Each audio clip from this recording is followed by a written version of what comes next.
पता चला कि इत्थे ये इलाका सारा तबाह हो चुका है। हुण तुसीं ये दसो की चाहिए? इमदाद से कोई जगह बना देवे, असां अपने सिर टिकाऊ घर है।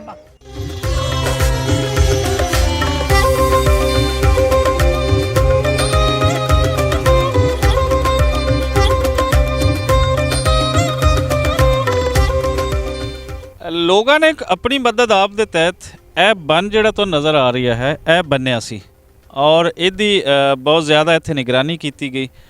ਜਿੱਥੋਂ ਪਾਣੀ ਥੋੜਾ ਉੱਪਰ ਆਂਦਾ ਸੀ ਉਹਦੇ ਅੱਗੇ ਮਿੱਟੀ ਲਾਈ ਗਈ, ਲੱਕੜਾਂ ਲਾਈਆਂ ਗਈਆਂ, ਤਾਰਾਂ ਲਾਈਆਂ ਗਈਆਂ, ਲੇਕਿਨ ਐਂਡ ਪਾਣੀ ਇਤਨਾ ਸੀ ਕਿ ਨਹੀਂ ਸੰਭਾਲਿਆ ਗਿਆ। ਉਸ ਤੋਂ ਬਾਅਦ ਇਹ ਸੂਰਤ ਹਾਲ ਬਣਦੀ ਹੈ, ਇਹ ਕੱਟ ਲੱਗਦਾ ਹੈ।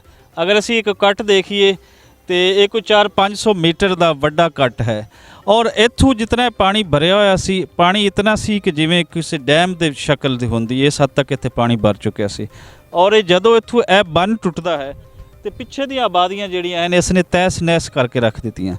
उन्हां दे विच अगर असीं देखदे हां तो कोई कच्चा घर नहीं बचा क्योंकि पानी इतना तेज़ सी, इतना ज़्यादा सी।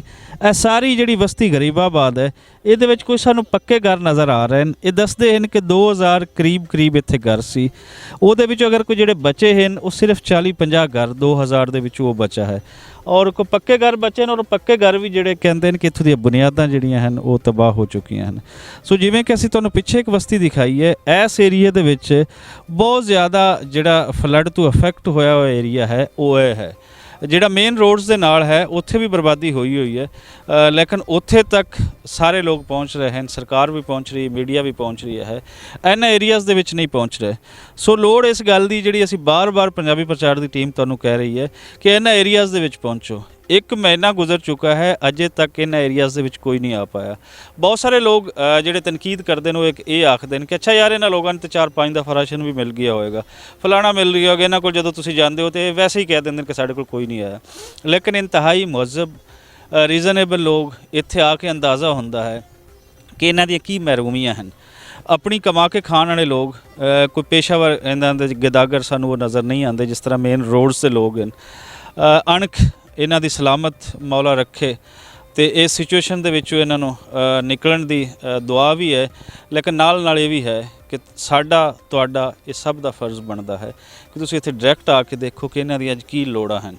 और जिमें कि मैं कह रही हाँ कि एक वड्डा जिहड़ा मसला अगे बन रही है कि जिन्हां दे घर हज़ारां घर जिहड़े पिछे असीं तुहानूं दिखाए हैं, यह घर बहुत जल्दी हुकूमत नहीं बना पाएगी और ठीक 1 महीने बाद सख्त सर्दी नूं फेस करनगे। वो किंज करनगे ये सोच के रूह कंबदी है।